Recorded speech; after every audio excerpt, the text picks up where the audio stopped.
Hola Poke amigos, bienvenidos a la parte 2 de este preguntas y respuestas. Como llevaba varios meses pateándolo, es posible que alguna que otra pregunta se me haya pasado por alto, por lo que para la futura parte 3, les pediré que dejen concentradas todas sus dudas en esta caja de comentarios, para que me sea más fácil encontrarlas, aunque seguramente también haré una futura publicación en la pestaña de comunidad para recopilar preguntas de allí. Antes que nada, quería hacer una breve aclaración sobre un suceso en específico de la historia de la Ultra Plaga. Y no me refiero al pequeño error de escritura que tuve, donde Hoja en semifinales elimina a Aura y Oro al mismo tiempo, sino al hecho de la muerte de Arceus, siendo destripado por este Ultra Deoxys, o el Deoxys multiversal como me gusta llamarlo. Esto trajo bastante controversia, sobre todo teniendo en cuenta que Arceus es básicamente el Senosama de Pokémon. Mi respuesta ante esto es que aquel Arceus eliminado por Deoxys es solo una copia física que este hizo para investigar el origen del caos en aquella línea temporal. Arceus, al igual que Rojo, van a ir tomando mayor protagonismo a medida que comiencen las batallas definitivas por el futuro, pero para no limitarme a un solo Arceus, y para justificar que Arceus decida intervenir de alguna forma solo en la línea temporal de la plaga, se me ocurrió tomar aquel fragmento de su leyenda, que indica que con sus 1000 brazos o patas creó el universo, y para estas historias, traducirlo como que aquellas patas suyas, son copias físicas que usa para velar en gran parte de universos. Y seguramente estas copias estén un poco nerfeadas en relación al Arceus original, algo que también explicaría por qué en los videojuegos un simple joven de 10 años puede capturar a Dios en una simple Pokébola. Esta sería una de las licencias que me tomé para el Lorate universo de historias zombies, como ocurrió con la fase Ghost de la Plaga 4 o con Chris existiendo y siendo la prima de Lyra. Y sobre cómo Deoxys hizo para acabar con Giratina, podríamos poner a su favor la energía primigenia que tenía absorbida en su cuerpo, que le dio un poder bastante superior a su contraparte original, y que además cuenta con la ventaja de sus fases de velocidad, defensa y ataque. Sobre cómo hizo para acabar con Mew, que también me lo han preguntado, seguramente de una forma similar al Mewtwo zombie de la línea temporal que conocemos. Aprovechando la bondad de este, ya que Mew no lo atacaría a matar y reprimiría parte de su fuerza. Pero igualmente me interesa continuar leyendo sus opiniones sobre los niveles de poder o incluso qué legendarios pueden haber sobrevivido a la extinción de Deoxys manteniéndose ocultos o en un estado de reposo. Ahora sí comencemos. Oda Nobunaga hace 5 preguntas. La primera sobre si sabemos qué ocurrió con los campeones de las otras regiones que aún no han aparecido en la plaga. En el caso de los más conocidos, como Cynthia, es más que probable que los veamos en las historias principales de la plaga que tomen lugar en su región. Aún no me decido si la plaga 8 sea en Sinnoh o Galar, pero en caso de ser la primera opción, seguro la veamos en la 8ª entrega. En cuanto al resto, puede que haya menciones, guiños, apariciones en la serie de crónicas de la plaga o... Sobre tu segunda pregunta. Al tener la sobresaturación de Teselia con la serie de Pesadilla, decidí que sea la última región en explorar de la plaga antes de saltar al conflicto central con todos los campeones reunidos. Pero aún podremos ver algo extra de Teselia por medio de las crónicas, como ocurrió en la primera entrega. N es de mis personajes favoritos, así que seguramente lo veamos en la plaga de Teselia. Seguramente shippeado con Lisa, la campeona protectora de la región junto a Rizzo de Blanco y Negro 2. Rosa o Nancy, al igual que Lucho de Blanco y Negro 1, no existen en el universo principal de la plaga. Lo mismo ocurre con Hoja, ya que en su lugar nació Rojo.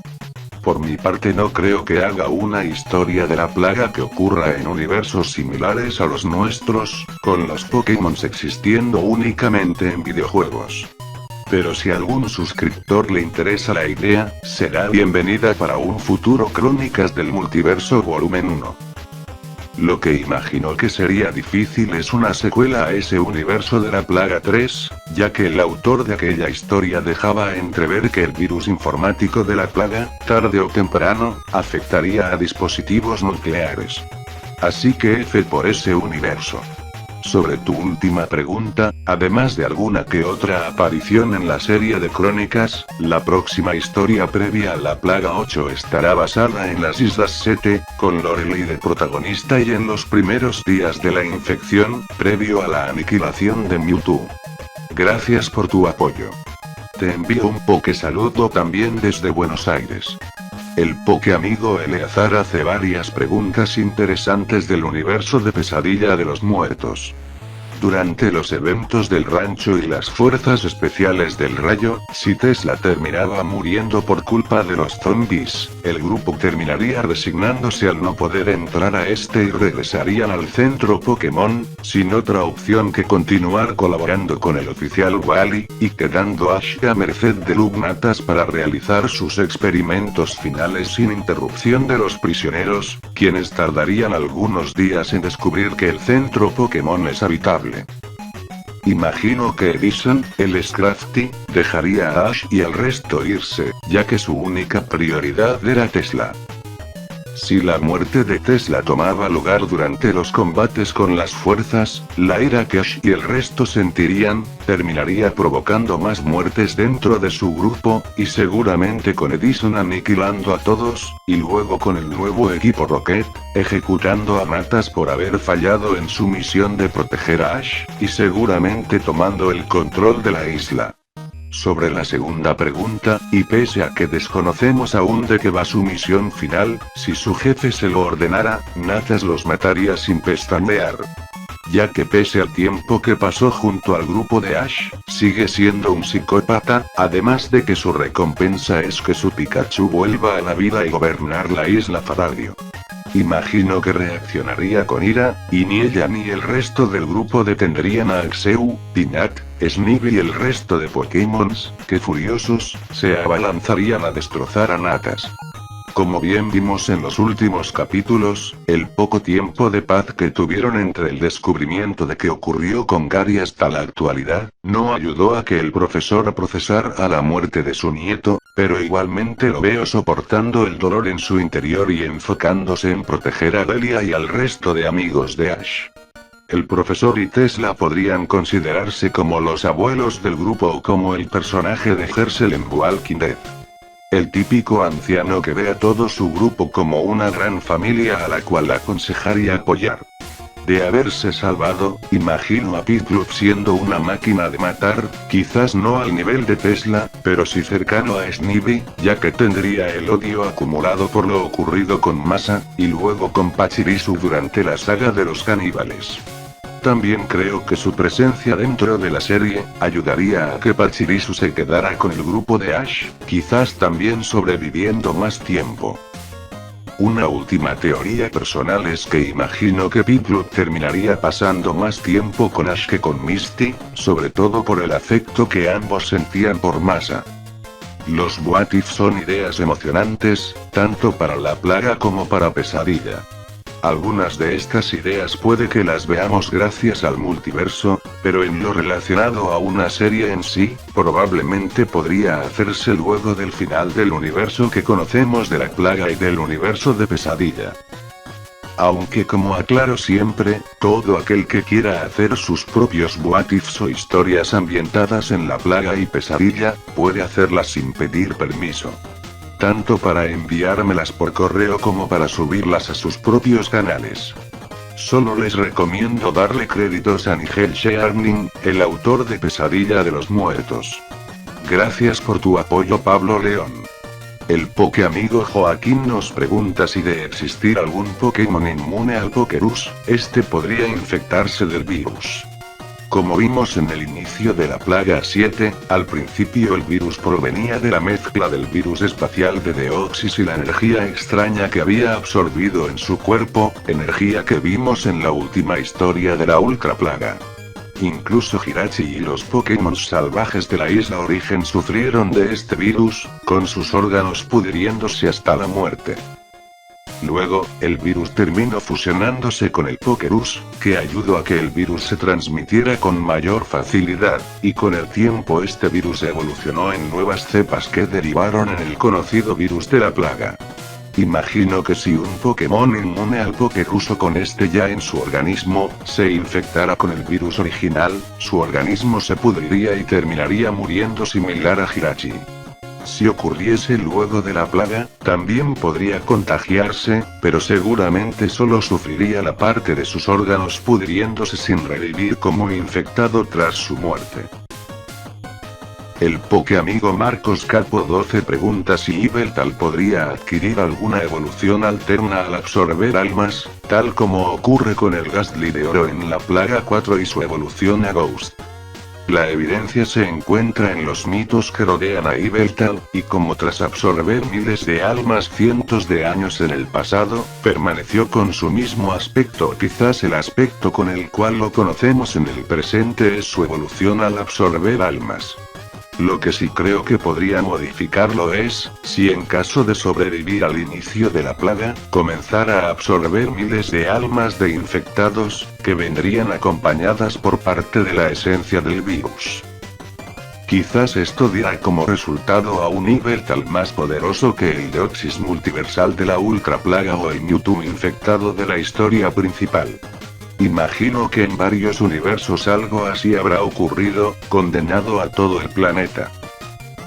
La pregunta de Paisano Maestro sería similar a la anterior. Con estos Pokémon inmunes muriendo por la infección en sus órganos, pero no reviviendo como infectados. Te envío un Pokésaludo. Pablo León nos pregunta si con su ejército de 50 Charizards a puras llamaradas podría sobrevivir en Pesadilla de los Muertos. Si fuese en un pueblo o ciudad, el problema sería controlar que ninguno de estos 50 Charizards terminase mordido y transformándose, convirtiéndose todo en una gran carnicería. En caso de encontrarte en alguna montaña o pequeña isla, los Charizards fácilmente podrían eliminar a los zombies humanos e incluso aprovechar sus alas para tomar distancia de los zombies Pokémon. Pero la gran ventaja de la cepa del virus en Pesadilla, que es el poder combatir cuerpo a cuerpo con zombies sin contagiarte de forma inmediata, también trae la desventaja de que una muerte natural o por enfermedad te puede transformar en zombie. Por lo que tendrías que vivir con la tensión de que la vejez, algún problema de salud o algún virus de su especie no acabara con uno de los Charizards de forma sorpresiva o durmiendo. Incluso guardándolos en su Pokébola, estaría el riesgo de lanzarlos y que su zombie se abalance hacia ti en segundos.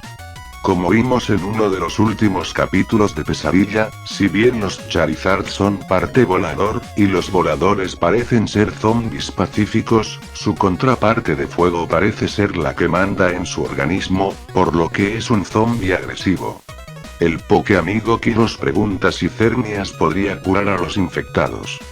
Imagino que sus habilidades a lo mucho podría darles algo de consciencia a los infectados, como ocurría con Raikou en la Plaga 4, pero tarde o temprano el virus, que continuaría latente en su organismo, ganaría la pulseada y el sentimiento adictivo del hambre infinita, los haría continuar cazando.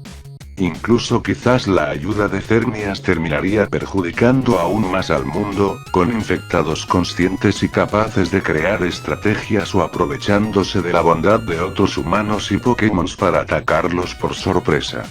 El Pokéamigo Leonardo pregunta sobre Celebi.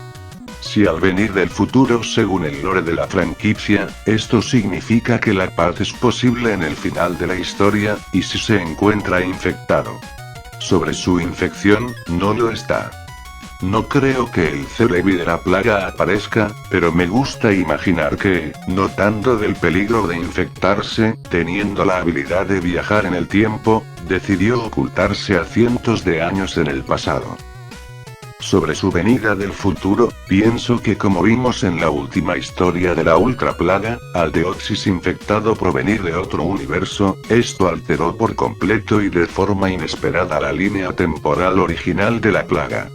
Previo a los sucesos de Soul Silver, que toman lugar años antes de la plaga, Celebi seguramente abandonó un futuro pacífico para pasar el rato en el bosque de Pueblo Azalea en nuestro presente. Quizás por curiosidad o por parecerle a los humanos del pasado más divertidos. Pero con la aparición de este Deoxys, que no estaba en los cálculos de esta línea temporal, todo se modificó, y seguramente aquel futuro pacífico se borró por completo por culpa de las consecuencias que trajo la plaga. La forma más simple que se me ocurre para explicar esto, es con la serie de Loki de Marvel, donde esa agencia de viajeros en el tiempo evita que la línea temporal se modifique con sucesos inesperados que no tendrían que tomar lugar en la historia original, pero al no existir algo similar en el universo Pokémon, ese futuro del cual provino Celebi dejó de existir. Además, si este o quizás Dialga o Arceus intentaran modificar todo destruyendo a Deoxys en el espacio o aniquilando a Máximo Peñas y su laboratorio, quizás algo peor terminaría ocurriendo por jugar con la línea temporal. Como siempre, los viajes en el tiempo suelen ser un dolor de cabeza. El Pokéamigo Carlos Moon me hace dos preguntas sobre la plaga. La primera es sobre alguna historia protagonizada solamente por Pokémons. Esto es algo que está próximo a llegar al canal, pero no quiero hacer más spoiler. Sobre la segunda pregunta, sobre cómo cambiaría la historia si Mewtwo no fuese infectado, creo que cambiaría de forma excelente. Imagino que, al notar cómo los líderes de Gimnasio Azul y la Elite combaten codo a codo con los Pokémons, y con el equipo Rocket seguramente intentando aprovechar la situación. Mewtwo, recordando su encuentro con Rojo y además notando que no todos los humanos son crueles, terminaría ayudándolos, seguramente uniendo fuerzas con las aves legendarias y Mew. Sobre la ausencia de Rojo, la cual iremos sabiendo más al respecto en las próximas historias, quizás gran parte de su ausencia se deba a cuando Mewtwo comenzó a aislar Kanto del resto del mundo, y ahora en este universo con Mewtwo sobreviviendo, lo veo uniéndose a Rojo, Azul y quizás lancen el reclutamiento de otros campeones para unir fuerzas, y dejando a Kanto al cuidado de Luke, Misty y el resto de líderes de Gimnasio, al igual que Mew y las aves. Incluso esto podría significar la supervivencia de Orogira y el plan de unir a Ho-Oh y Lugia al grupo principal. Sería el final bueno por así decirlo. El Pokéamigo Ángel Fernando nos pregunta sobre la autorregeneración del Mewtwo infectado de la plaga. Sobre todo, cuando se autodestruye y deja solo su brazo para volver a regenerar todo su cuerpo. Si Mewtwo se autodestruía en Ciudad Carmín sin arrancarse su brazo, eso sería su muerte definitiva. Sobre su brazo, si algún superviviente o Pokémon intentara destruirlo para que no se regenere, imagino que el brazo tendría un mínimo de conciencia o de instinto de supervivencia y se lanzaría de forma desesperada hacia todos lados, intentando ganar tiempo hasta que Mewtwo volviera a formarse. Además, siendo Mewtwo un estratega, veo posible que en los infectados que manipulaba, como Alakazam, haya puesto algún tipo de alarma en sus mentes para acercarse a ayudarlo en caso de que su vida corriera riesgo. Cosa que no pudieron hacer durante el combate final contra los Bows ya que Mewtwo había eliminado a casi todo infectado y superviviente de la región. Valenestar preguntó qué ocurriría si uno captura a Mewtwo infectado, pero este antes lanza su brazo. Me gustó su pregunta, así que pese a resolvérsela en la caja de comentarios, decidí publicarla. Simplemente el brazo quedaría inerte, como el de cualquier cadáver, y con el tiempo terminaría de pudrirse, pero no habría dos Mewtwo's. Y sobre el Mewtwo de la Pokébola, con el tiempo autorregeneraría su brazo faltante. El Pokéamigo Slack 130 pregunta sobre el destino final de Arceus, Mewtwo y Mew en Pesadilla de los Muertos. El autor de la historia buscaba enfocarse en una supervivencia más realista por así decirlo, con Ash enfrentándose a otros humanos desquiciados o a Pokémon menos peligrosos que legendarios. Esta también es una de las razones por las cuales enfoqué a las secuelas de la plaga en destrucciones de ciudades, super combates, y Pokémon super mega rotos, para que ustedes tengan ambos enfoques apocalípticos de lo cual es disfrutar. No quiero hacer spoiler, pero creo que con eso respondí tu pregunta, de que no veo posible la aparición de legendarios en Pesadilla de los Muertos, o simplemente puedo estar despistándote y que los veamos próximamente.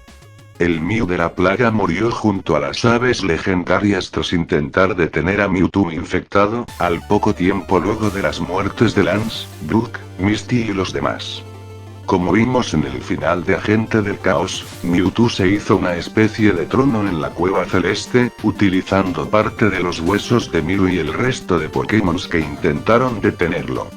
Sobre Serena de Pesadilla y el resto de la sexta, séptima y octava generación, el autor de Pesadilla comenzó a publicar la historia luego de que se emita el capítulo donde Ash consigue su última medalla de Teselia, por lo que todo lo que viene después, como ese torneo infantil con Masa, la Liga de Teselia y las otras series, no ocurren en este universo. Así que esos tres personajes, al igual que el resto del mundo, estarían sobreviviendo por su cuenta o ya habrán muerto en algún punto de las semanas que pasaron del fin del mundo. Así que lamentablemente para Serena, Masa es la waifu definitiva del Ash del universo de Pesadilla. La pregunta del Pokéamigo Meliodas sería similar a otras que vimos hace un rato. Lo más probable es que esos Pokémon curados solo sufrirían la parte del virus no relacionada al Pokébus, es decir la infección de sus órganos. Te envío un Pokésaludo. El Pokéamigo Trainer Red pregunta si Darkrai sería capaz de dormir a los infectados de la plaga. Pese a que Darkrai ya pasó a mejor vida durante la plaga 2, de continuar activo, no creo que pudiera dormirlos, ya que en teoría los infectados están muertos, pero quizás podría desactivarlos o apagarlos por así decirlo por algo de tiempo. El Pokéamigo Pedro nos pregunta qué ocurriría si Dialga y Palkia se infectan, ya que cada respiración suya equilibra el espacio y tiempo, y también si es posible que Dialga retroceda el tiempo. La última pregunta sería algo similar a los viajes de Celebi, quizás empeorando las cosas, o quién sabe, quizás Dialga ya hizo algo similar y provocó que Peñas terminara descubriendo al Deoxys infectado. Sería algo interesante de plantear para un iceberg de la plaga y Pesadilla. Sobre qué ocurriría si ambos se infectaran, seguramente el espacio y tiempo de aquel universo comenzaría a degradarse lentamente hasta colapsar por completo, o quizás Arceus, de seguir con vida o no haber sido infectado, creara dos reemplazos para ellos que evitaran su infección. Sobre qué ocurrió con ellos en el universo que conocemos de la plaga, y de Pesadilla, imagino que en ambos casos están bien, ya que, si no la existencia misma estaría en peligro, pero en el caso de la plaga se explicará en la historia que protagonicen Dawn y Barry. El Pokéamigo New Silver me pregunta en qué historias o creepies me inspiré para crear la plaga. Hay varias influencias. La primera sería la plaga misma, ya que las tres primeras historias solo las traduje al español y son de autores diferentes.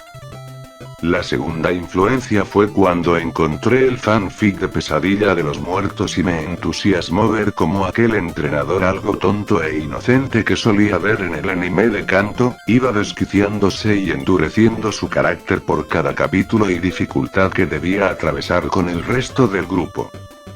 Esto me dio la idea de que la plaga tuviese una historia global y que no fuesen simples historias sueltas como en la primera historia.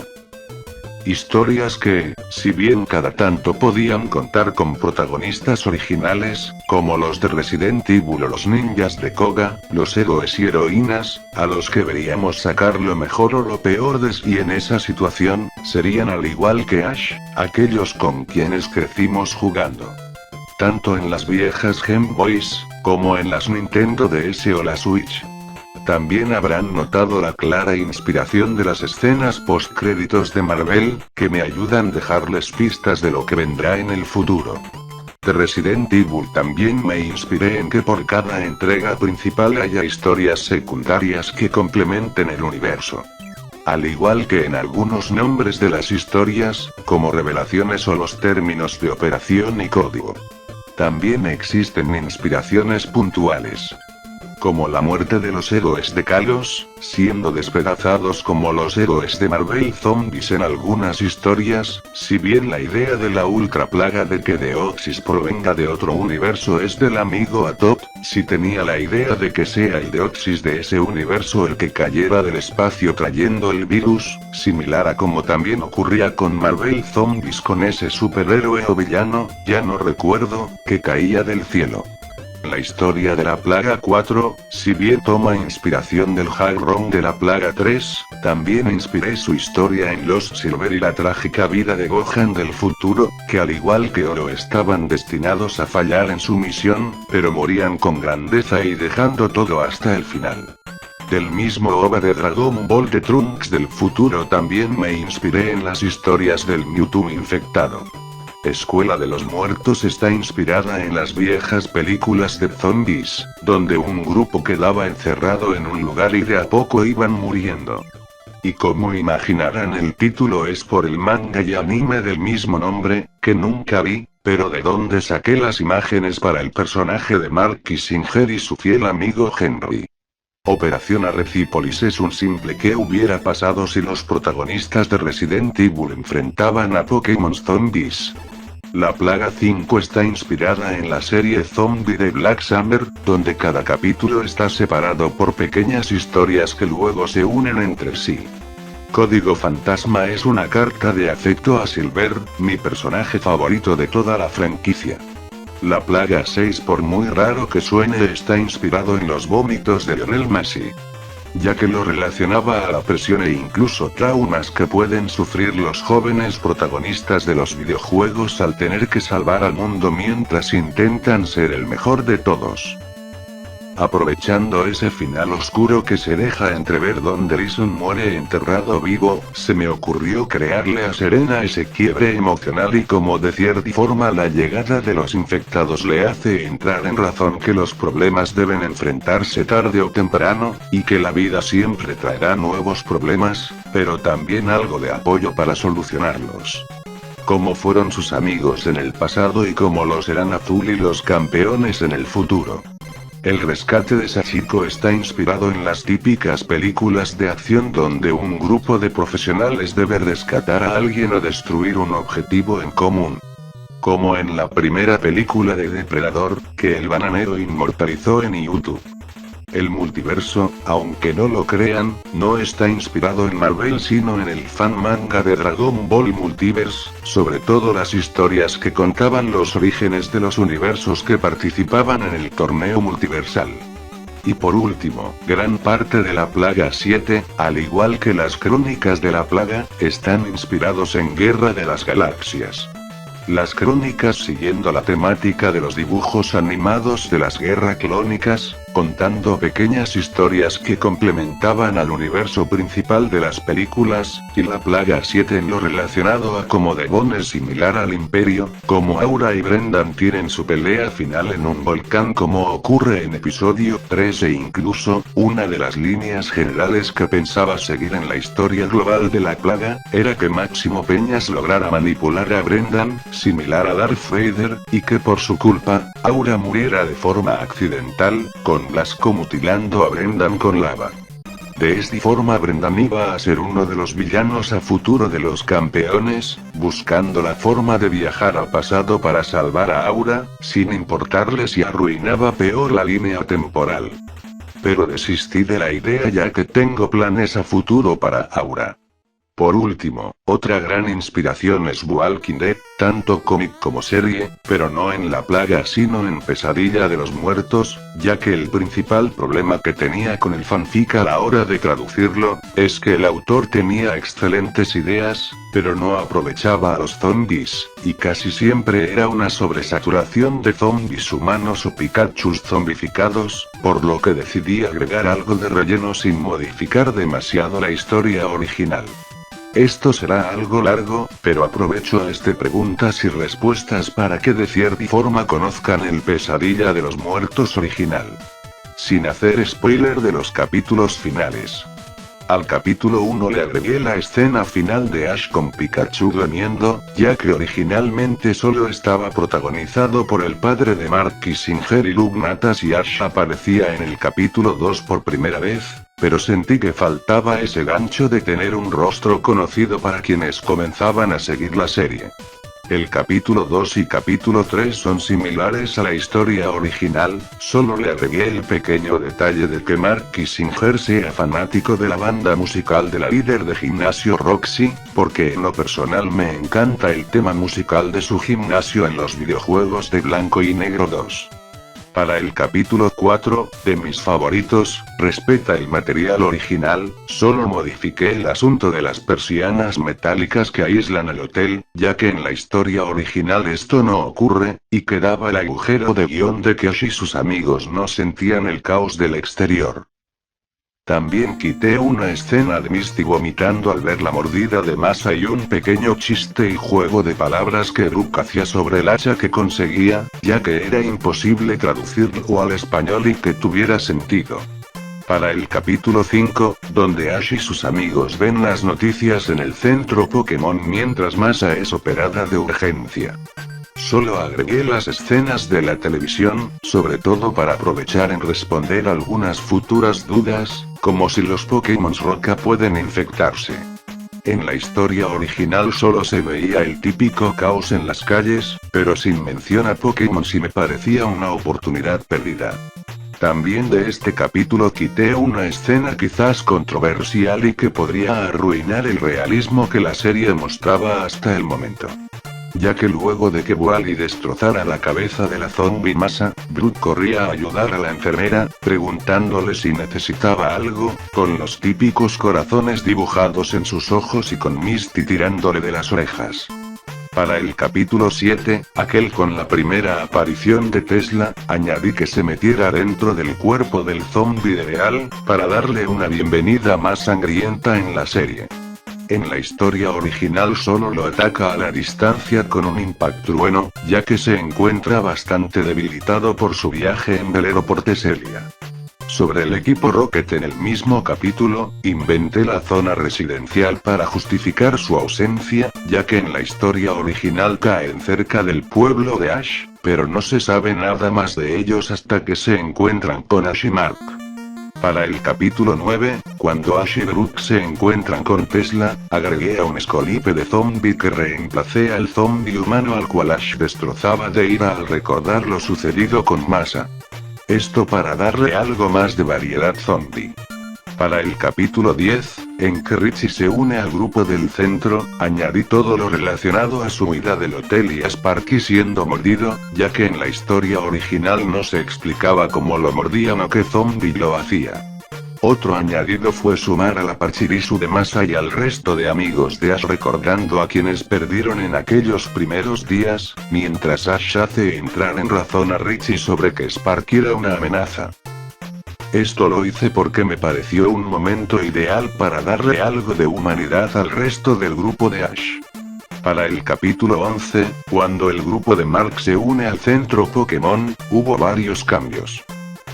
En la historia original, el grupo de Mark, con el Raichu de Henry ya infectado, llegan hasta el centro Pokémon, donde Ash y el resto los rescatan de una horda de zombies humanos y Herdiers infectados. Luego en el centro, ocurre el reencuentro hostil entre Mark y Tesla, pero Mark comienza a cambiar de parecer sobre Tesla cuando nota que el Pikachu anciano se compadece de Raichu. Como la infección ya recorre todo su cuerpo, Tesla decide que lo mejor será dejar que Raichu elija entre quitarse la vida de un disparo o convertirse. Raichu intenta dispararse, pero por sus patas se le dificulta apretar el gatillo y es Henry quien lo ayuda. Para el capítulo 11 que publiqué en el canal, el Raichu de Henry es ejecutado por Mark antes de llegar al centro. Esto lo hice por el simple motivo de que el Raichu de Henry llevaba como 3 días con la infección hasta llegar al centro y varias veces se aclaraba que el virus no duraba tanto sin matarte. Luego añadí todos los combates con Pokémon infectados fuera del centro, mientras ambos grupos, el de Ash y Mark colaboraban juntos por primera vez. decidí agregar a las Maractus infectadas ya que quería agregar una mayor diversidad de Pokémon de la quinta generación, ya que al fin y al cabo la isla era parte de Teselia. La escena del triple ataque de Pikachu, Emolga y Tesla fue porque mientras pensaba en una buena escena de acción para eliminar a las Maractus, noté en la televisión que estaban pasando la segunda película de Broly, cuando Goku y sus hijos hacen un Kamehameha triple para eliminarlo. Para el capítulo 12 y 13 ahondé un poco más en la depresión de Mei, ya que en la historia quedaba bastante abandonada hasta su final en el capítulo 43, y ya conociendo su trágico final me pareció bien ir dejando pistas. Lo mismo hice dando algunas menciones a Richie, quien, en la historia original, y tras la muerte de Sparky, desaparece por completo hasta que Ash se acuerda de él en el capítulo 31 y lo encuentra colgado. Algo similar hice en capítulos posteriores con Gary y Tracy, ya que literalmente Ash se olvida de ellos hasta el viaje al rancho, cuando Brook le pregunta si será el momento ideal para ir a rescatarlos y Ash, a lo Goku en Dragon Ball Super menciona que se había olvidado. Para el capítulo 19 añadí el relleno del viudo que busca vengarse de Tesla por matar a su esposa. En la historia original, Ash, Mark y Tesla simplemente exploran el pueblo, enfocándose demasiado en el tema de las armas y las balas, algo que parece enamorar a los gringos, y decidí añadir ese relleno que lo reemplazara, para que de cierta forma Tesla se enfrentara a sus pecados del pasado y Mark empezara a empatizar con él y dejar sus diferencias atrás. Para el capítulo 20, aquel donde Pikachu sufre de una pesadilla de la cual no puede despertar y mata por error a un superviviente del centro, añadí guiños a los viejos Pokémon de Ash en las pesadillas de Pikachu, ya que, en la historia original, Pikachu solo sueña, de una forma bien detallada y gráfica, como el zombie Ash de sus pesadillas abre su estómago y comienza a devorar sus intestinos. También le di continuidad al hijo del turista asesinado por Pikachu, quien nunca más reaparece en la historia original. Y por último añadí que la muchedumbre furiosa golpeara a Ash, asustados por Pikachu. En la historia original, Lugnatas logra salvar a Ash antes de que lo linchen. Para el capítulo 23, donde Ash, Mark, Tesla y el equipo Rocket unen fuerzas, añadí el relleno de los Crustles infectados, ya que me había tocado enfrentar a uno en un jarrón que estaba jugando por aquel entonces y me gustó su diseño para zombificarlo. En la historia original solo aparecen zombies humanos cerca de la camioneta de los Rockets. Para el capítulo 24, previo a que comience el arco argumental del viaje a la ciudad, cuando Mei pide hablar con Ash y se quiebra llorando, en la historia original le pregunta mucho acerca de Mark, y en capítulos anteriores se da a entender que Mei tiene alguna especie de atracción hacia él, pero lo eliminé por la simple razón de que, en la historia, y si dejamos que el tiempo fluya con normalidad dejando envejecer a los personajes, Mei estaría cerca de sus 12 o 13 años, y Mark tenía 18. Algo similar ocurre en capítulos posteriores, donde Mark menciona sentir algo de celos hacia Ash, ya que Carla, o Carly como se llama en la serie, se siente atraída hacia él, y ella en la historia tiene 18 o 19 años y Ash creo que tendría 14 o 15. Si añadía esas subtramas románticas, YouTube borraba el canal de un chasquido de Thanos. Para el capítulo 25, aquel del asalto a la estación de policía del pueblo, modifiqué algunas partes donde Ash aún se siente culpable por lo ocurrido con Masa y en su lugar puse aquella alucinación que tiene al perder el conocimiento. También cambié a los Herdiers infectados del sitio por Growlites para darle una amenaza nueva al grupo. También en este capítulo y posteriores fui dejando algunas semillas sobre Crawford y los caníbales, ya que en la historia original solo aparece en el capítulo 29 y 30 y aún no se sentía en la historia que el grupo tuviese una amenaza real. Para el capítulo 26, donde parte del grupo viaja en ruta hacia la ciudad, añadí el relleno de la Togepi infectada, porque era un Pokémon que deseaba ver zombificado y luego utilicé el diseño del abuelo de Mark como una especie de ninja con sus Arcanines, inspirado en los diseños del rey Ezequiel y su tigre, personaje del cómic de The Walking Dead. En la historia original no hay mucha referencia al aspecto físico del abuelo de Mark. Para el capítulo 27, el reencuentro de Mark y su padre, añadí que al inicio del caos se realizaba un torneo con entrenadores poderosos, esto para darle una excusa a la historia de que muchas amenazas peligrosas, como infectados tipo dragón, aún acechaban en la ciudad y por eso Ash y su grupo no podían estar ahí. En la historia oficial, la ciudad no está tanto en caos y el padre de Mark se niega a que el grupo del centro viaje hasta allí, ya que prefiere tenerlos en el pueblo y que de cierta manera controlen el lugar para ir de a poco reconquistando la isla. También le di una enemistad al abuelo de Mark y a Tesla, ya que, en la historia original, solo se menciona que estaban distanciados ya que Matt, el abuelo de Mark, no aceptaba la violencia de Tesla tras la muerte de su entrenador. En la historia se menciona que la última vez que el abuelo de Mark y Tesla se vieron fue en el entierro del entrenador de Tesla, donde ambos se emborracharon y luego se metieron en una pelea porque Tesla vomitó las botas de unos motoqueros.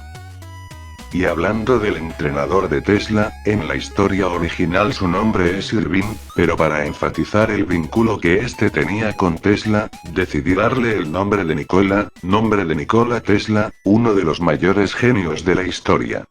Para el capítulo 28, donde se enfrentan al zombie del entrenador de Tesla, solo añadí el relleno del inicio, cuando todos combaten contra una horda y Tesla, Emolga, Pikachu, Brook y Zilan cabalgan Arcanines. Esto fue un simple gusto que me di porque me parecía curioso ver a un Pokémon cabalgar a otro, aunque esto último puede sonar mal. También añadí la escena donde escuchan la radio y se habla de los caníbales y Tesla menciona por primera vez al rancho.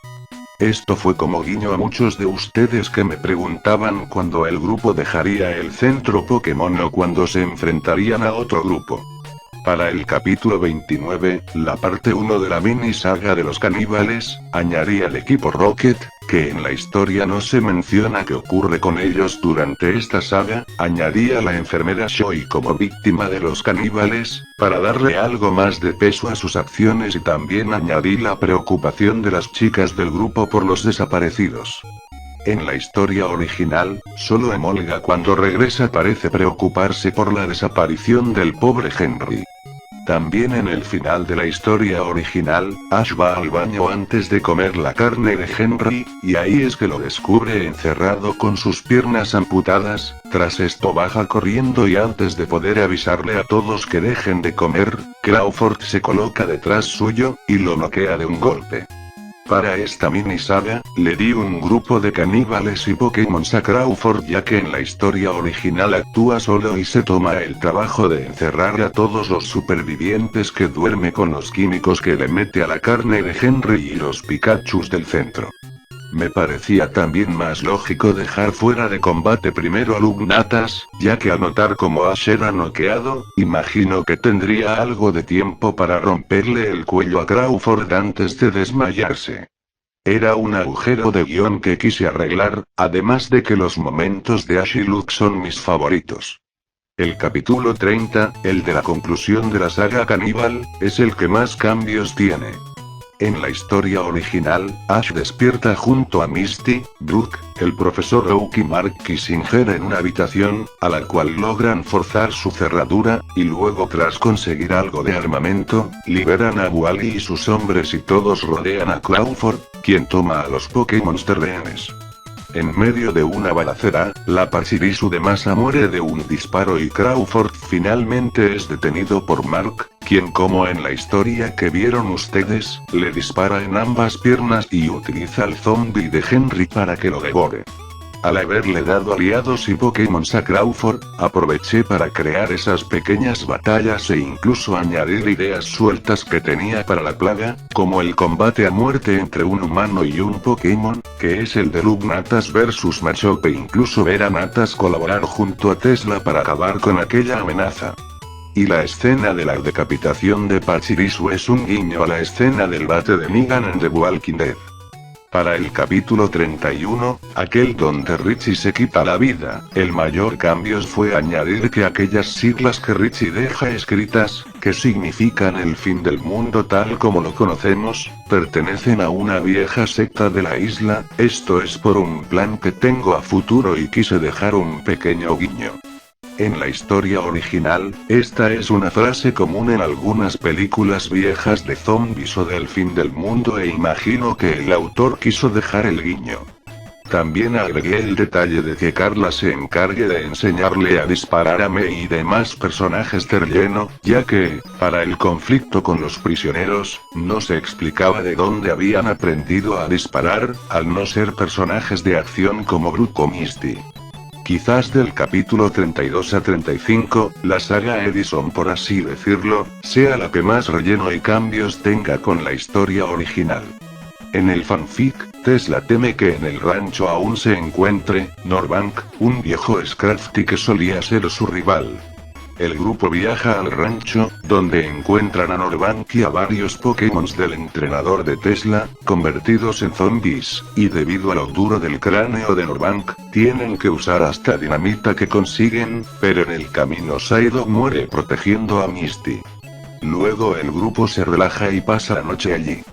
Tesla intenta que Ash y sus amigos se emborrachen por primera vez, pero solo Snivy se interesa en el vino que tenía el entrenador de Tesla, e incluso Snivy, estando ebria, se le insinúa a Tesla. A la mañana siguiente, Ash nota algo de movimiento en las cámaras de seguridad y descubre a un Pikachu zombificado, que, por lo decadente de su cuerpo, murió de desnutrición.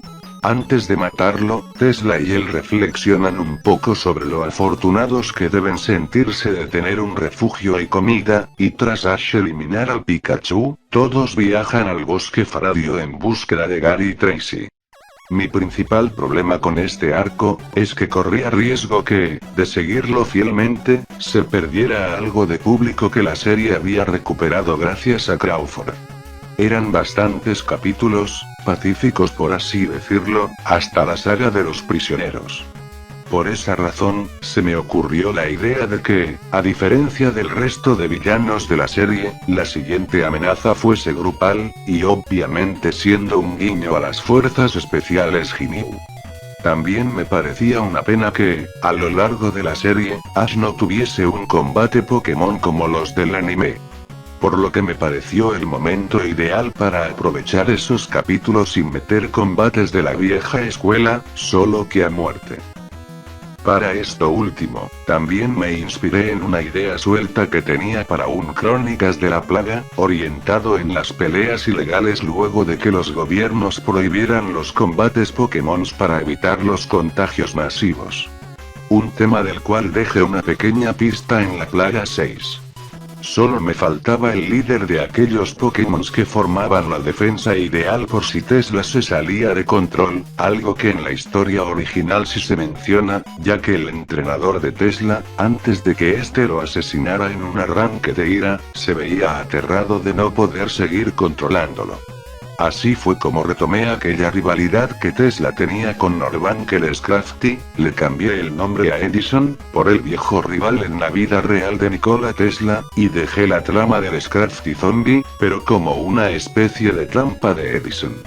El problema es que debía meter toda esa historia en esos pocos capítulos, ya que quería respetar el orden y la numeración original. Por eso es que para muchos pudo ser apresurada la saga de Edison. También, para dejarle consecuencias al grupo de Ash, añadí las muertes de la Pikachu de Mark y del Pansage de Zilan.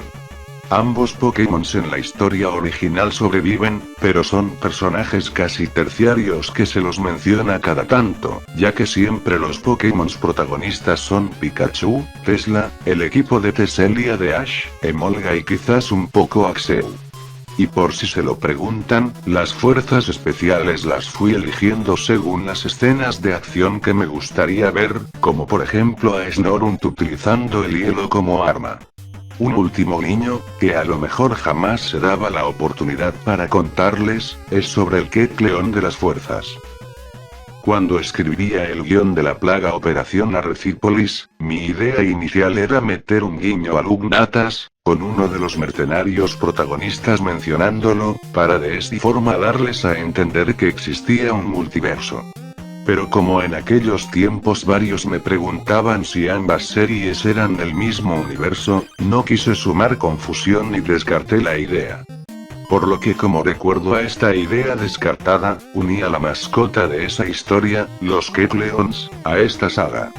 El capítulo 36, aquel donde Ash, Brook y Misty viajan al bosque Faradio y encuentran al zombie de Gary, es parecido en muchos aspectos al material original. Solo que quité a Mark Kissinger de la ecuación, para tener al viejo grupo de Kanto teniendo una última aventura juntos. Además, añadí el relleno de la pelea entre Brook y Ash, ya que, en la historia original, Ash guarda cierto resentimiento hacia Brook por no dejarlo salvar a Piglet, pero esa historia luego queda olvidada, y me parecía interesante para tratar. Por último, y como imaginarán, gran parte del arco de los prisioneros, desde el capítulo 37 al 43, también lo fui reescribiendo por el mismo problema de antes. La falta de Pokémon tanto vivos como zombies. En la historia original, Ash, Brook, Misty y Mark se retrasan en el bosque ya que se llevan el cuerpo de Gary para que el profesor Oak pueda darle un entierro apropiado. Se les hace de noche y gracias a las luces de su camioneta, algunos criminales de la prisión de Isla Faradio, que vivían allí robando y matando a grupos supervivientes que acampaban cerca, deciden seguir al grupo de Ash. Se produce una persecución en coche, donde Tesla toma a un prisionero, de nombre Randall, de rehén y regresan al centro Pokémon. Allí se lleva una especie de juicio donde los supervivientes deciden si ejecutar o no a Randall, luego de sacarle la información que necesitaban sobre los prisioneros. El juicio queda a medias, ya que el centro es bombardeado y así comienza un combate a puro disparos entre el grupo del centro y los prisioneros. Hecho que alerta a Merle, el zombie bombero con una inteligencia superior al resto. Merle lidera las hordas del pueblo hacia el centro. Ocupados por su balacera con los prisioneros, el grupo no nota cómo los zombies comienzan a adueñarse del centro Pokémon. Quienes combaten en esta guerra contra los prisioneros son Ash, Pikachu, Mark, Emolga, Tesla, el oficial Wally, Lugnatas, Brook, Misty, Iris y Zylan. Snivy queda a cargo de cuidar al resto de Pokémons, y pensando que es el fin de todos ellos se termina emborrachando de nuevo, mientras que el profesor Oak y Delia se quedan cuidando al resto de supervivientes. Randall, el prisionero rehén, intenta huir y por su culpa, el bombero Merle entra al centro, mordiéndolo en el camino. Por bajar la guardia Tesla termina mordido en la cola y Ash se la amputa, para luego llevárselo de urgencias a la enfermera Choi, quien, tras lograr salvarle la vida, deja que Ash se lo lleve de regreso, para luego quitarse la vida haciendo explotar los tanques de oxígeno de su sala de emergencias, tras dormir a sus Pokémon ayudantes. Esto lo hace porque ya no soporta más vivir en aquel mundo. La explosión ayuda a eliminar a gran parte de la horda, y por si se lo preguntan, el equipo Rocket no aparece en esta saga. Seguramente estando ocultos en alguna habitación. Como en la historia que vieron en el canal, Merle muerde a Carla mientras busca a Max y luego hace lo mismo con el chico, quien logra dispararle en la cabeza antes de ser mordido. Como curiosidad, Merle es el tío de Mark Kissinger. Con Ash y su grupo eliminando a los prisioneros y a los zombies, es hora de emigrar ya que el centro quedó destruido por culpa del enfrentamiento y de la enfermera Choi. Antes de hacerlo, el grupo da su último adiós a Max, y luego Mei, tal cual la historia que vieron, menciona que quiere irse junto a su hermano y Ash le da su arma para que se quite la vida. Luego ambos hermanos son enterrados en las afueras del centro, con el equipo Rocket reapareciendo para dar sus respetos y seguir su propio camino, lo mismo con el oficial Wally y el resto de supervivientes, que decide recorrer otras zonas de la isla para buscar un refugio. Con Tesla malherido y quedándose en las cercanías junto a los Pikachus del centro, Ash y sus amigos emprenden el camino al rancho. Los últimos capítulos y sus principales diferencias, si les interesa puedo contárselos en la futura parte 3 de los preguntas y respuestas. Y antes de olvidarme, un último cambio que hice fue en el oficial Wally, ya que en la historia original es el típico policía NPC. Aquí intenté darle una personalidad valiente, pero a la vez algo seductora como Shamcha en Dragon Ball Z. Esto último añadiendo diálogos donde menciona que estaba en una cita con una turista de Joen antes del caos o con Mark Kissinger mencionando en el rancho, que Wally había intentado seducir a la profesora Juniper. Ahora sí, prosigamos con las demás preguntas. Pablo León pregunta qué color tendría un Shiny infectado. El mismo color que tuvo en vida, solo que con su pelaje ensuciándose por el paso del tiempo y las condiciones climatológicas, y en caso de que el color estuviese impregnado en su piel, este de a poco iría pudriéndose y tomando la tonalidad opaca de un cadáver. Sobre cómo sería un hipno infectado, no lo he pensado, pero el problema de traer una versión suya así es lo turbio de su historia, y de traerlo a la serie potenciando ese lado perverso suyo, el vídeo sería eliminado a las pocas horas seguramente. El pokeamigo Pedro pregunta cómo sería un infectado. Me los imagino girando en forma de boomerang para clavarse en el cuerpo de sus víctimas, contagiándoles el virus. Lorena hace una pregunta que suele ser recurrente, junto a la de los Pokémon tipo fantasma. ¿Un Pokémon tipo roca y acero puede infectarse en la plaga al menor contacto físico con un infectado, mientras que en Pesadilla habría dos formas de infectarse? La primera es que el zombie tenga una mandíbula potente para atravesar el grueso de sus cuerpos, y la segunda es que mueran de forma natural y revivan como zombie. Para los tipo fantasma, un tema siempre controversial, o Pokémons como Parasect e incluso artificiales como Porygon, el virus se transmitiría de forma similar a los anteriores casos, actuando como una posesión diabólica en caso de fantasmas, como un parásito dentro de otro parásito en caso de Parasect, o como un virus informático en caso de estos Pokémons artificiales. Deoxys, el paciente cero, que trajo el virus, cargaba en su cuerpo todo tipo de energía, tanto cósmica y ancestral, así como energía artificial de las empresas de Bon y Macrocosmos, que sumado a su misterioso virus que carga dentro de su organismo, convierte a la plaga en un virus que de cierta forma se puede adaptar para infectar a todo tipo de ser vivo, espíritus o inteligencias artificiales. Incluso a productos electrónicos, como vimos en la Plaga 3, que podría considerarse dentro del multiverso como un universo donde los Pokémon solo existen en videojuegos. El Pokeamigo Dairon hace 3 preguntas. Sobre los Porygons, ya lo mencioné antes, se infectarían como si fuese un virus informático y actuarían como el resto de infectados, de una forma agresiva y buscando contagiar al resto. Por lo que tengo entendido, el agujero negro es parte del cuerpo de Dusclops, por lo que, en la plaga, se infectaría, seguramente mutando en un infectado que absorbe a sus víctimas en vez de devorarlas, incluso lo veo también absorbiendo a otros infectados. En Pesadilla de los Muertos, iría acumulando zombies hasta que su organismo se lo permita, pero no le ocurriría nada, excepto que dentro de aquel misterioso agujero negro haya algo de organismo sólido de Dusclops, en ese caso los zombies lo morderían e infectarían. Un Castform infectado provocando la lluvia sería seguramente con su agua reconvertida en ácido, algún químico corrosivo o alguna asquerosidad similar.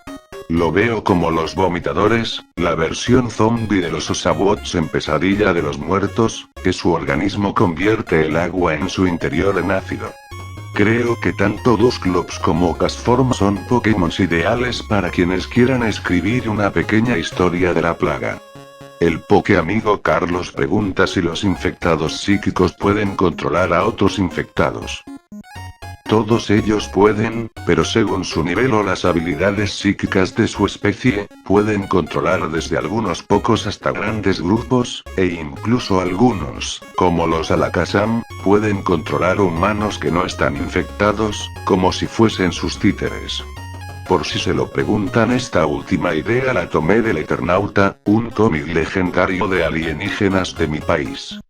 El Pokéamigo Ezequiel Lautaro pregunta si Oro continúa existiendo como infectado. Como respondí en el comentario, los 3 perros legendarios deben haberlo devorado hasta los huesos. Sobre todo, Raikou, teniendo en cuenta que venía reprimiendo su apetito desde hacía un largo rato. El Pokéamigo Carnívora hace un comentario interesante sobre cómo podrían reaccionar las piedras evolutivas con los infectados.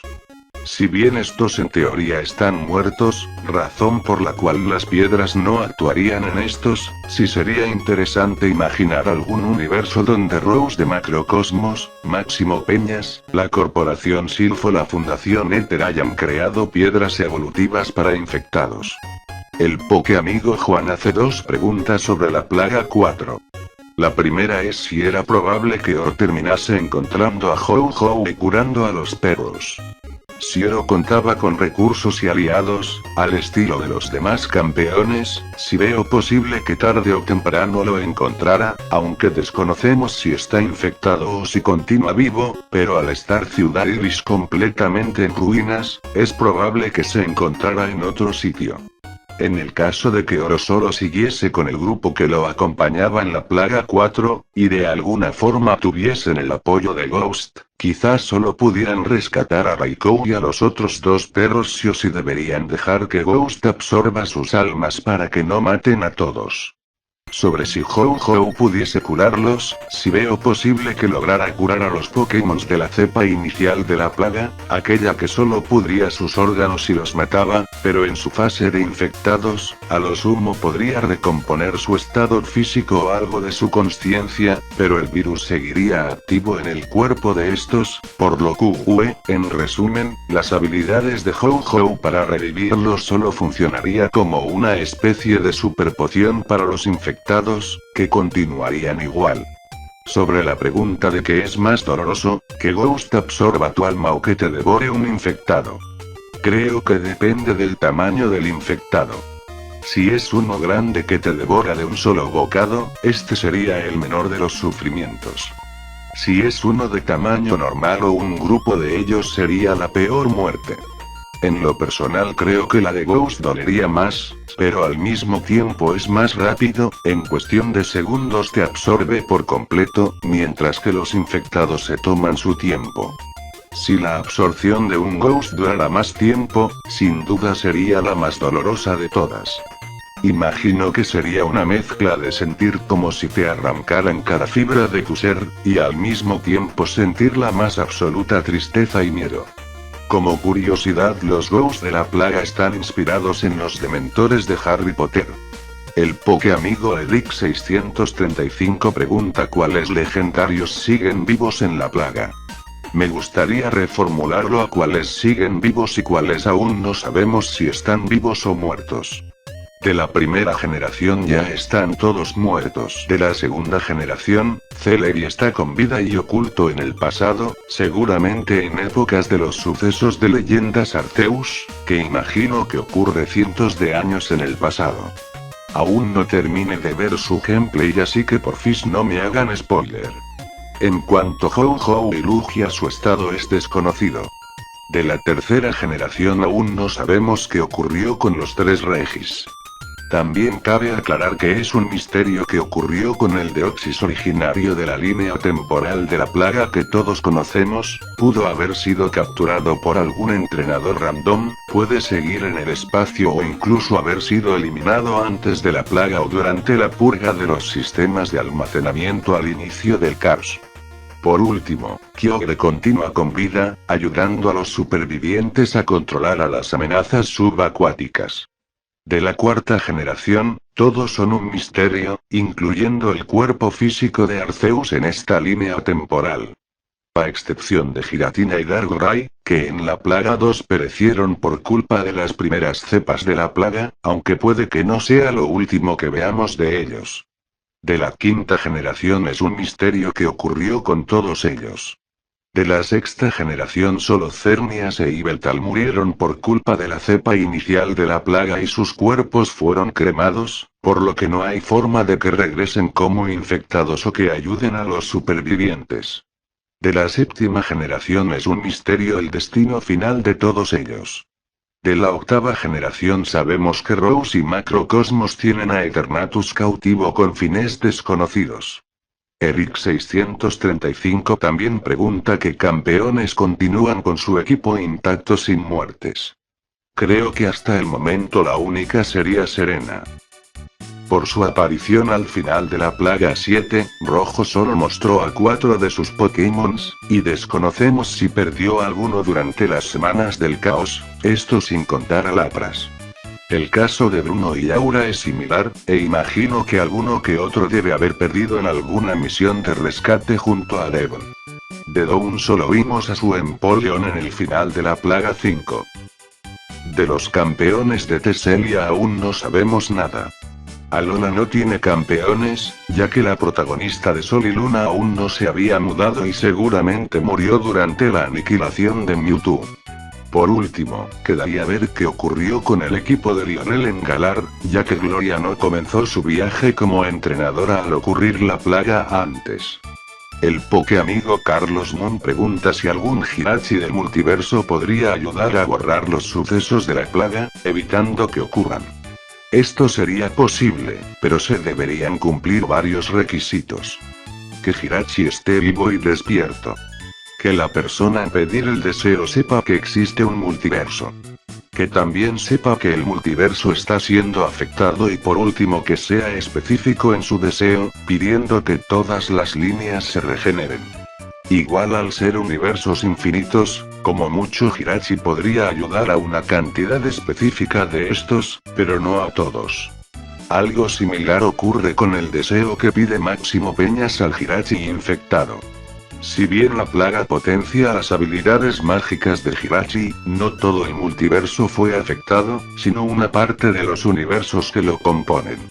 Universos donde se dieron las condiciones para que la plaga se replique, como bien deseó Peñas, y seguramente universos donde Peñas existe. El gran problema es que algunos universos seguramente se librarán de la amenaza de los infectados lanzándolos a otros universos que quizás se encontraban libres de amenazas.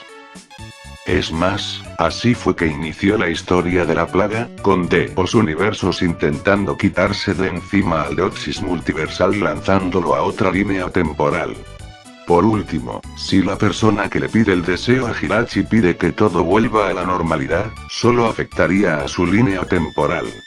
El Pokéamigo Megura hace una pregunta bastante interesante, y es si debemos considerar a la plaga 7 como el inicio del virus de la serie Pesadilla de los Muertos, al confirmarse que esta serie forma parte del mismo multiverso. La respuesta sería sí y no a la vez. Si aquel virus de la plaga tiene algo que ver, pero por otro lado algo ocurrió para que tenga una mutación distinta, reviviendo a muertos que llevaban varios años así, no teniendo la desventaja del contagio al contacto directo, activando el virus de forma inmediata cuando alguien muere de forma natural, entre otras cosas. Tampoco sabemos, por el momento, quién se apoderó del virus de la plaga de aquel universo, o cómo llegó al planeta. Solo tenemos la pista de que el nuevo equipo Rocket parece estar involucrado. El universo de Pesadilla y el de la plaga, pese a tener muchas similitudes, a la vez son bastante diferentes entre sí. Algunos ejemplos pueden ser las diferencias de edades entre Aura y Dawn de la plaga y Masa y Mei de Pesadilla. La existencia de Max y de la isla Faradio. La ausencia de Rojo. El cambio de nombre del nieto del profesor Oak, entre muchas otras. Estas diferencias, como vimos, también incluyen a todo el lore del virus. Valen Star pregunta cómo fue que mataron a los líderes del frente batalla. Como le respondí en la imagen que están viendo, veo posible que, al inicio del caos, y mientras Peñas se preparaba para tomar el poder de Hoenn, se encargara de eliminar a potenciales amenazas, que, a diferencia de Bruno y Aura, no respondieran con fidelidad a sus órdenes. Una posible explicación que se me ocurre es invitarlos a Devon a una reunión de urgencia para tratar el tema de la plaga, y ponerles veneno a sus cafés, para luego destruir o almacenar las pokebolas en su poder. O quizás usando sus mercenarios, de una forma similar a la Orden 66 de Guerra de las Galaxias. Lo mismo con algunos Pokémon que consideraba amenazas en caso de infectarse, como Latios y Latias. Otra pregunta que tiene es por qué en la Plaga 4 aparecen las bestias legendarias y en teoría habían sido capturadas por Destra y Aniceto. En este universo, las bestias legendarias permanecieron libres y solo se aparecían ante muy pocos entrenadores a los cuales veían como dignos de capturarlas. Chris, quien inició su viaje Pokémon 11 años antes de la plaga, fue la primera en cruzarse con Suicune, pero nunca tuvo el valor de capturarlo y entrenarlo. 2 años después, Oro comenzaría su aventura, cruzándose varias veces con Raikou, Entei y Suicune, pero también sin capturarlos, ya que temía provocar un desequilibrio en el mundo al tenerlos de forma egoísta. En ese periodo de 9 años antes de la plaga, donde también toman lugar los eventos de Perla y Diamante, Lucas captura a Giratina y Darkrai y de a poco, el pasar tiempo con ellos, cambia su personalidad bondadosa a una más oscura. Parte de este cambio de personalidad trae una ambición desmedida, que lo lleva no solo a quitarle el cinturón de campeón multiregional a Oro, sino también a capturar a Raikou y Entei, quizás en esta línea temporal capturándolos antes que Destra y Aniceto. Luego vendrían los sucesos de la Plaga 2 y la Plaga 4. El Pokéamigo Lucas pregunta sobre cómo afectaría la plaga al organismo de Pokémon como Clinco Magneton. En vez de pudrir intestinos como en la mayoría de Pokémon, los llenaría de óxido por darte un ejemplo.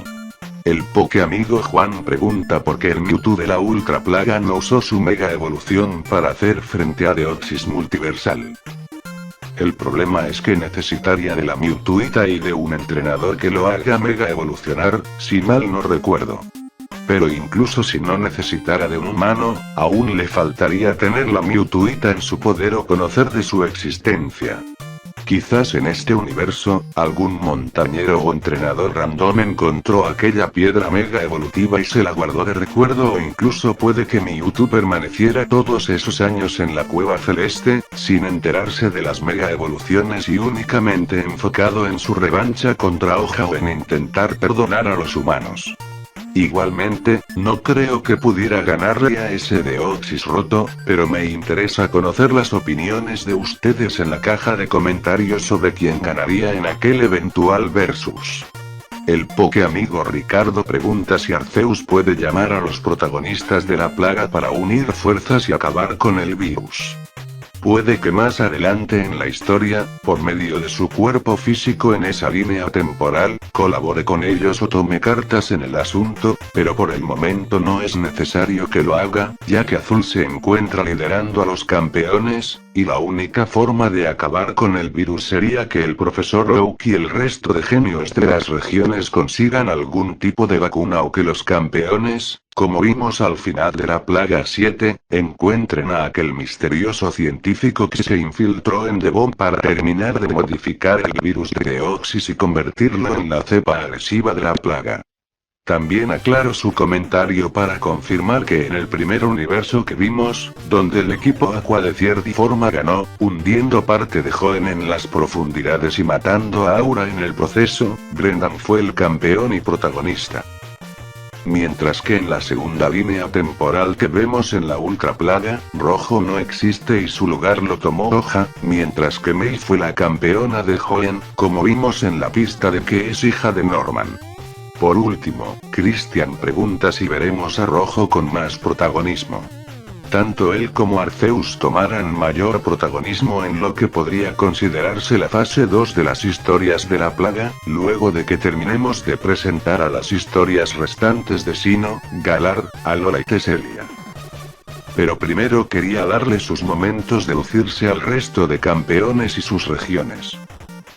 Ver a Azul conformando el equipo de campeones, a Bruno y Aura salvar de nuevo al mundo o incluso a Serena superando sus traumas y volviendo a ser una campeona, sería el equivalente a ver a Picoro, Ten Shinhan o Krillin tener sus momentos de gloria antes que llegara Goku a robarles todo el protagonismo.